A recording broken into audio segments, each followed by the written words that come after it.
Welcome to Learning Circles, an Indigenous perspective on psychological health and safety in the workplace.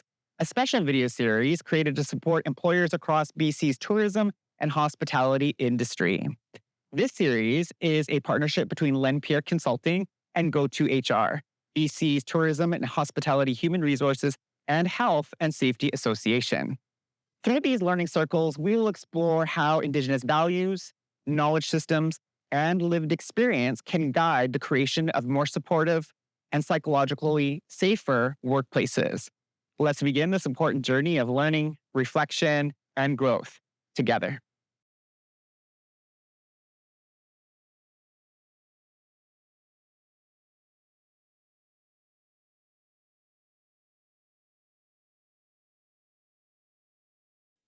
All right. So this video module, the lesson for this video is around the relationship between Indigenous cultural safety and psychological workplace safety. A lot of people think that these are competing priorities, that you can only have one or the other, but there are quite a diverse, there's a breadth and a depth to Indigenous perspectives on psychological health and safety in the workplace. So ultimately, I always tell teams and organizations that you can have both at the same time. You can have Indigenous cultural safety and you can have psychological safety in the workplace. Our workforces will be all the much more safer when we have both of these concepts, both of these initiatives working in tandem with one another, not in contrasting opposing worldviews. So this module is all about psychological Indigenous perspectives on psychological safety. And I have just a very brief slide for this one here. So let's define psychological safety and then describe just a little bit about the relationship between Indigenous cultural safety in the context of Canada today. Ultimately, both are referring to workplace safety. So whether you're an employee or an employer, whose job is it to be safe in the workplace? It's all of our jobs to be safe in the workplace. So these two elements of safety for the workplace can greatly complement one another. My favorite definition of psychological safety in the workplace is really emphasized by interpersonal trust and being able to have our team members feel comfortable enough and safe enough to use their voice in their teams to speak up and to use your voice and speak up without any fear of repercussions. Ultimately, this is the essence of what it means to be psychologically safe. That if you work in a professional workplace where you see a big gaping hole in the middle of the floor that poses a risk, no matter who your staff is or who works in the organization, they feel like they can go and talk to somebody and it can be addressed and not have any fear of repercussion because of that.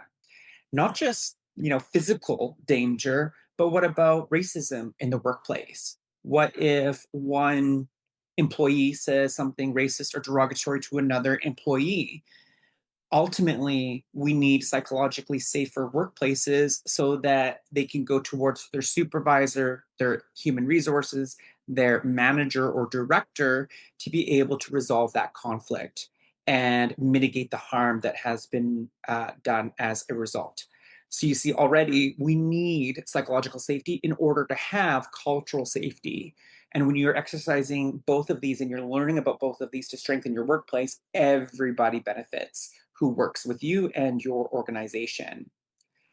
By definition, for Indigenous cultural safety has to address racism and discrimination in the workplace.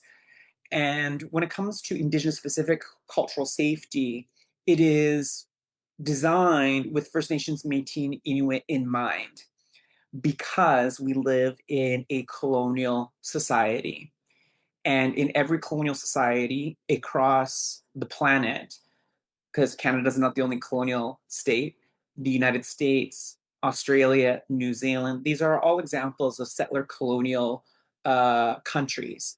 And all settler colonial countries will have strong elements of anti Indigenous socialization, anti Indigenous ideology. By definition, those are where colonial countries create among its citizens an anti Indigenous sentiment, an anti Indigenous narrative.